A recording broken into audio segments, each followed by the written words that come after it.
High, আজকের এই গুরুত্বপূর্ণ ভিডিওতে আপনাদের সকলকে স্বাগত।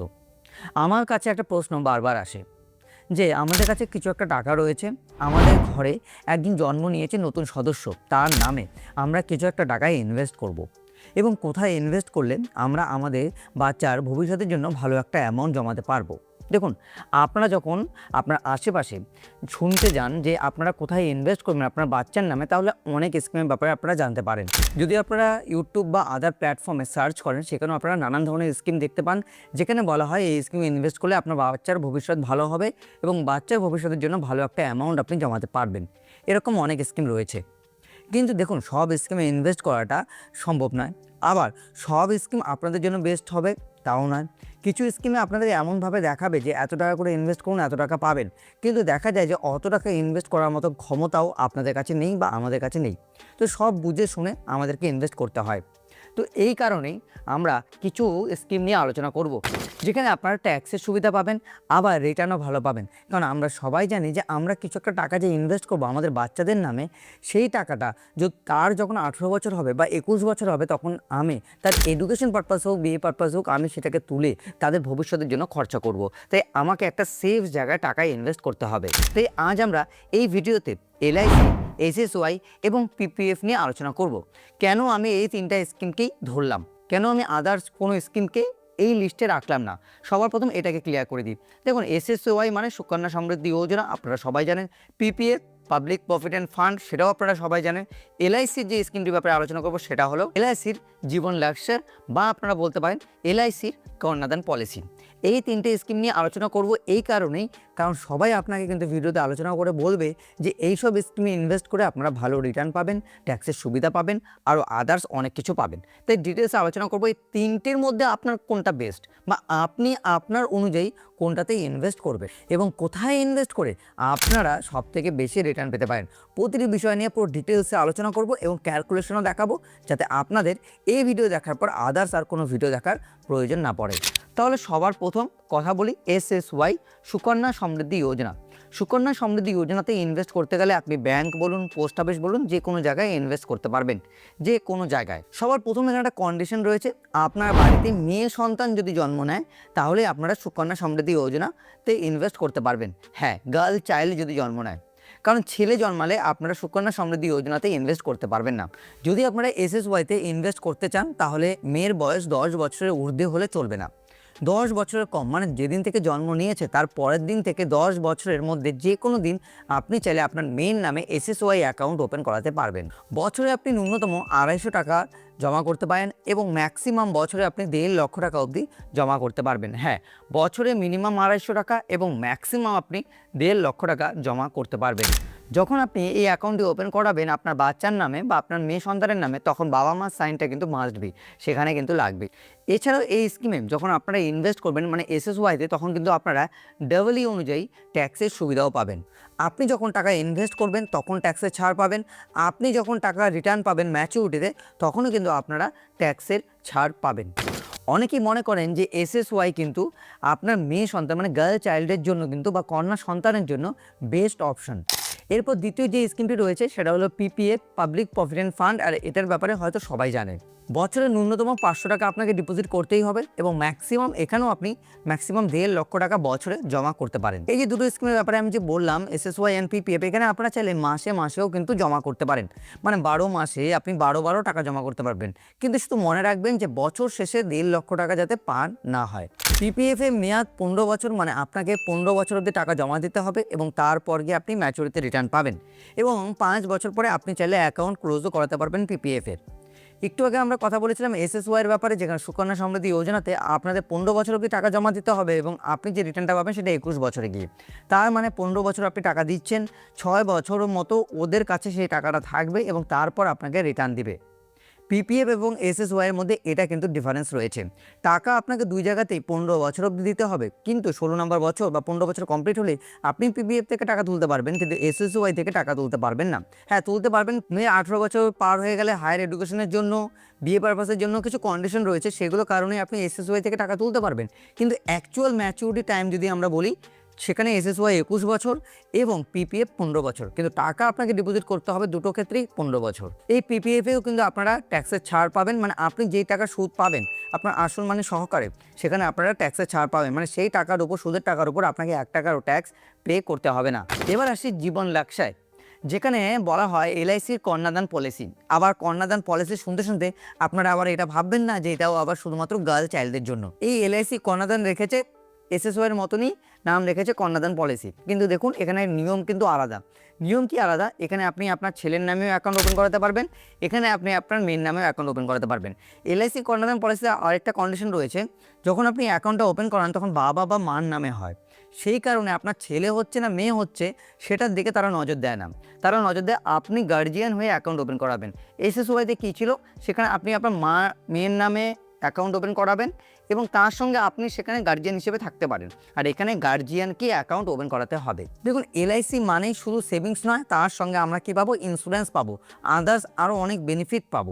দেখুন যদি পলিসি হোল্ডারের কোনো কারণবশত মৃত্যু ঘটে যায় বা কোনো কারণবশত পলিসি হোল্ডার না থাকে, তাহলে কিন্তু তার পরিবার কন্টিনিউ টাকা পেতে থাকবে। এই রকম বেনিফিট কিন্তু এলআইসি থেকে দেওয়া হয়। যদি আপনারা এই এলআইসির স্কিমে প্রতিনিয়ত মানে যেরকমভাবে আপনি টার্ম চুজ করেছেন সেই হিসেবে যদি আপনি টাকা ডিপোজিট করতে থাকেন, তাহলে ম্যাচুরিটিতে কিন্তু গিয়ে আপনারা একটা ভালো রিটার্নও পাবেন। এলআইসির স্কিমের সবথেকে বড় প্লাস পয়েন্ট একটাই, যেটা আমি একটু আগে বললাম, লাইফ কভার। বাকি স্কিমগুলোতে কী ছিল, যদি আপনি টাকা ডিপোজিট না করেন, আপনাকে যেই টাকা ডিপোজিট হয়েছে সেই টাকা যদি উইথড্র করান কোনো কারণবশত, তো সেই ক্ষেত্রে আপনাকে একটা জাস্ট অ্যামাউন্ট দিয়ে, মানে যেটা ইন্টারেস্ট দেওয়ার কথা সেটা দিয়ে আপনাকে আপনার টাকা রিটার্ন দিয়ে দেওয়া হবে। কিন্তু এলআইসিতে একটা বেনিফিট কি বললাম, যদি পলিসি হোল্ডারের মৃত্যু ঘটে যায় তার পরিবার টাকা পাবে উইথ, মানে পুরো সুদ সহকারে পাবে, এবং সুদের থেকে যেটা আপনি সাম অ্যাসিওর নিয়েছেন তার থেকে বেশি পাবেন। তো এগুলো অনেক কন্ডিশন রয়েছে যার জন্য এলআইসিকে কিন্তু চুজ করে অনেক লোকই বর্তমান সময়েও। এলআইসি থেকেও ট্যাক্সের বেনিফিটও কিন্তু পাওয়া যায়। চলুন এবার একটা ছোট্ট তুলনা দেখি। ধরুন আপনি আজকে থেকে প্রতিটি স্কিমে 1 লক্ষ টাকা ইনভেস্ট করলেন, তাহলে কোথা থেকে বেশি রিটার্ন পাবেন? ধরুন আপনি প্রতিটি স্কিমে 1 লক্ষ টাকা করে প্রতি বছর ইনভেস্ট করলেন, তাহলে আপনি কোথা থেকে বেশি রিটার্ন পাবেন? আমি 1 লক্ষ টাকা ধরছি, আপনারা চাইলে এর থেকে কমেও ইনভেস্ট করতে পারেন, এর থেকে বেশি ইনভেস্ট করতে পারেন। আমি 1 লক্ষ টাকা মোটামুটি ধরে নিচ্ছি। তো সেই ক্ষেত্রে প্রতি বছর যদি আমরা 1 লক্ষ টাকা করে ইনভেস্ট করি, তাহলে আমরা যে মোট টাকা ইনভেস্ট করছি সেটা হলো 15 লক্ষ টাকা 15 বছরে। আমরা 15 বছর অবধি ইনভেস্ট করব, তারপর আমরা ক্যালকুলেশন করব। দেখুন সুকন্যা সমৃদ্ধি যোজনার কথা যদি আমরা বলি, 8%-এর কাছাকাছি ইন্টারেস্ট দেওয়া হয়। 8.2, 8, 8.4, আবার 7.9ও আসতে পারে। প্রতি 3 মাস অন্তর অন্তর কিন্তু ইন্টারেস্টের পরিবর্তন হয়। এখানে একটাই বড় টেনশনের ব্যাপার, যে আজকে যে ইন্টারেস্ট দিচ্ছে 3 মাস পরে গিয়ে যে সেই ইন্টারেস্ট দিবে সেটা কিন্তু গ্যারেন্টি কেউ নিতে পারে না। এবার এখানে যদি আমি 8% হিসেবে ক্যালকুলেশনও করি, তাহলে আপনারা ম্যাচুরিটিতে 46 থেকে 48 লাখ টাকার মতো রিটার্ন পেতে পারেন। হ্যাঁ, এবার সুকন্যা সমৃদ্ধি যোজনাতে কিন্তু একটা কন্ডিশন রয়েছে, যেটা আমি আপনাদের একটু আগে বলেছি, যে আপনি 15 বছর টাকা তো দিবেন, দেওয়ার পরে লাস্ট 6 বছর কিন্তু আপনি কোনো টাকা ইনভেস্ট করবেন না, কিন্তু 6 বছর পরে গিয়ে টাকা রিটার্ন পাবেন। এখানে যে ক্যালকুলেশনটা হচ্ছে সেটা 21 বছরের ক্যালকুলেশন হচ্ছে, যে 15 বছর আপনি 15 লাখ টাকা দিয়েছেন, 6 বছর ওরা সেই টাকাটাকে নিজের কাছে রেখেছে 15 লক্ষ টাকা, তারপর গিয়ে 21 বছর বয়সে গিয়ে যেই টাকাটা রিটার্ন দিচ্ছে, বা 21 বছর পার হলে যে টাকাটা রিটার্ন দিচ্ছে সেটা 46 থেকে 48 লাখ টাকার মধ্যে হবে। এবার যদি আপনি পিপিএফ স্কিমে ইনভেস্ট করেন, কিন্তু পিপিএফ স্কিমে কি বলা হয়েছে, 15 বছর অবধি আপনি টাকা দেবেন, তারপরে আপনি রিটার্ন পেয়ে যাবেন, মানে 6 বছর বা 2 বছর এক্সট্রা টাকাটা আপনার পড়ে থাকবে না। তো সেই ক্ষেত্রে যদি আমরা ক্যালকুলেশন করি, তাহলে দেখা যায় যে আপনারা কিন্তু 28 লক্ষ টাকার মতো রিটার্ন পাবেন। মানে আমি অ্যাপ্রক্স বলছি, আমি পুরোপুরি ক্যালকুলেশনটা আপনাদেরকে দেখিয়ে দেবো। তো এইরকম রিটার্ন পাবেন, কারণ সেখানে আপনি 15 লক্ষ টাকা ইনভেস্ট করছেন, 7%-এর মতো ইন্টারেস্ট রেট, 7 আবার এটাও বলে দিচ্ছি এখানেও কিন্তু 3 মাস অন্তর অন্তর ইন্টারেস্ট রেট পরিবর্তন হয়। আপনি আজকে যেই আমি ক্যালকুলেশন আপনাদেরকে দেখাচ্ছি, যেই ইন্টারেস্ট হিসেবে, আজকে থেকে 3 মাস পরে সেই হিসেব নাও থাকতে পারে, কারণ ইন্টারেস্ট রেট পরিবর্তন হলে ক্যালকুলেশনও কিন্তু চেঞ্জ হবে। 13 লক্ষ টাকার মতো আপনি ইন্টারেস্ট পাচ্ছেন, 15 লক্ষ টাকা আপনি ইনভেস্ট করেছেন, মোটামুটি আপনি 28 লক্ষ 29 লক্ষ টাকার মতো রিটার্ন পাবেন। এবার এটা কিন্তু ক্যালকুলেশন করার সময় হিসেব করবেন 15 বছর রিটার্ন পাচ্ছেন, আর ওটা 21 বছরে, তাই ওটার রিটার্নটা গিয়ে একটু বেশি দাঁড়াচ্ছে। আর যদি আমরা এলআইসির কথা বলি, এলআইসি জীবন লক্ষ্য, যেখানে কোনো পারফেক্ট ইন্টারেস্ট রেট তো বলা হয় না এলআইসিতে, আপনারা সবাই জানেন যে এটাই আপনি পাবেন। আমরা অ্যাপ্রক্সিমেটলি যেটা হিসাব করে বের করেছি, 6 থেকে 7%-এর মতো দেওয়া হয়। সেই হিসেব করলে দেখা যায় যে আপনারা ওই 20 5 এরকম লাখের মতো পাবেন। আবার দেখুন ওখানে একটা ব্যাপার রয়েছে, এগুলো অনেকগুলো জিনিস কিন্তু ফ্যাক্টর করে যে আপনি যখন ইনভেস্ট করছেন এলআইসি কন্যাদান পলিসি বলুন বা জীবন রক্ষা পলিসি বলুন, আপনি যদি সেখানে ইনভেস্ট করেন সেখানেও একটা ব্যাপার রয়েছে। টার্ম চুজ করা যায়, মানে আপনি 15 বছর টার্ম নিলেন যে 15 বছর অবধি আমি টাকা জমা দিব এবং তারপর আমি মানে সেখানে টাকা কিন্তু আমি 16 নম্বর বছরে গিয়ে পাবো না, আমি টাকা পাবো কত 18 নম্বর বছরে গিয়ে, মানে 3 বছর টাকাটা সেটা ওদের কাছে পড়ে থাকবে, যেরকম সুকন্যা সমৃদ্ধি যোজনাতে হয়েছিল ওইভাবে ক্যালকুলেশন করা হয়। এবার এখানে একটা ক্যালকুলেশন আসে সাম এসিওর্ড আপনি কত নিচ্ছেন, 2 লক্ষ 5 লক্ষ, মিনিমাম 2 লক্ষ নেওয়া যায়, তার উপরে আপনি 5 লক্ষ নেন, 7 লক্ষ নেন, 8 লক্ষ নেন, সেরকম আপনি নিতে পারেন।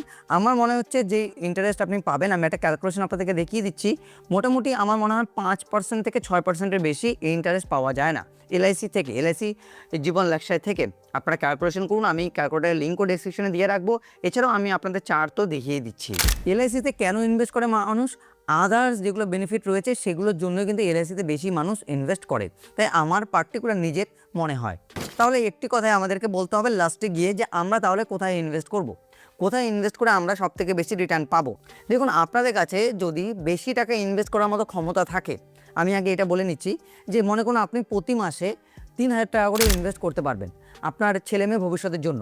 তো ছেলেমেয়ে ভবিষ্যতের জন্য যদি আপনি ইনভেস্ট করতে চান তাহলে আপনি পিপিএফ এবং এলআইসিতে 1,000 বা 1,500 করে প্রতি মাসে ইনভেস্ট করতে পারেন। আবার আপনার যদি মেয়ে সন্তান কন্যা সন্তান থাকে এবং আপনি মাসে 3,000 টাকা করে জমাতে পারেন, তো সেই ক্ষেত্রে আপনি প্রতিটি স্কিমে 1,000 করে জমাতে পারেন। এসএসওয়াইতে 1,000, এলআইসিতে 1,000, আবার আপনি পিপিএফেও 1,000 রাখছেন, বা আপনি পিপিএফেরটা বাদ দিয়ে মিউচুয়াল ফান্ডে যেতে পারেন। আর এদিকে দুটো সিকিউর রিটার্নের জন্য আপনি এলআইসি এবং এসএসওয়াইকে রাখতে পারেন। এটা আমার পার্টিকুলার ওপিনিয়ন। আমি আপনাদের কিন্তু বলছি না যে আপনারা এইভাবেই ইনভেস্ট করবেন। ইনভেস্ট করার আগে আপনারা আপনাদের অ্যাডভাইজারের সঙ্গে কথা বলে নেবেন বা আপনারা নিজেরা জেনে বুঝে যাচাই করে তারপর ইনভেস্ট করবেন। আর যদি আপনারা মোটামুটি চান যে না আপনি আমাকে একটাই স্কিমের কথা বলুন, দেখুন যদি আপনার বাড়িতে কন্যা সন্তান থাকে তাহলে আপনি এসএসওয়াইতে চলে যান, অন্যদিকে তাকানোর দরকার নেই, সুকন্যা সমৃদ্ধি যোজনাতে। এবং যদি আপনার মেয়ে সন্তান না হয়ে ছেলে সন্তান হয় সেই ক্ষেত্রে আপনি এলআইসির কন্যাদান বা এলআইসি জীবন লাক্সাতে চলে যেতে পারেন। এছাড়া আপনি পিপিএফকে চুজ করতে পারেন। জীবন লাক্সের টেবিল নাম্বার 733, অনেকেরই খুঁজতে অসুবিধা হতে পারে, আমি ক্যালকুলেটারের লিঙ্ক নিচে দিয়ে রাখবো, সেখান থেকে আপনারা ক্যালকুলেশন করে নিতে পারবেন। আমি টেবিল নাম্বারও বলে দিচ্ছি এলআইসিটার, যেটা হলো 733, সেটাকে কন্যাদান পলিসিও বলা হয়, আবার জীবন নিশ্চয় পলিসিও বলা হয়। তো আশা করব আমি আপনাদেরকে ডিটেলসে বোঝাতে পেরেছি যে বর্তমান সময়ে দাঁড়িয়ে যদি আপনারা সেফ সিকিউর ইনভেস্টমেন্ট চান তাহলে কোথায় ইনভেস্ট করতে পারবেন আপনারা আপনাদের বাচ্চাদের নামে।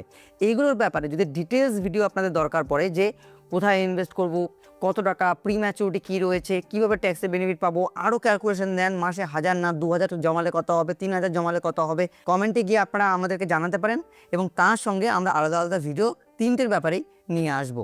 এছাড়াও আপনারা আমাদের টেলিগ্রাম চ্যানেলে যুক্ত হতে পারেন, সেখানে আমরা ক্যালকুলেশনগুলো তুলে ধরি যে কোথায় ইনভেস্ট করলে কোথায় বেশি পাওয়া যায়, এবং সেখান থেকে অনেকেই কিন্তু হেল্প পাচ্ছে এবং সেখান থেকে তারা নিজেদের মতো করে ইনভেস্ট করছে। তাই সেই টেলিগ্রাম চ্যানেলে যুক্ত হতে ভুলবেন না, ডেসক্রিপশন বক্সের লিঙ্কও দেওয়া রয়েছে। আরও যদি কোনো প্রশ্ন থাকে মনের মধ্যে কমেন্ট বক্স খোলাই রয়েছে, সেখানে গিয়ে কমেন্ট করতেও কিন্তু আপনারা ভুলবেন না।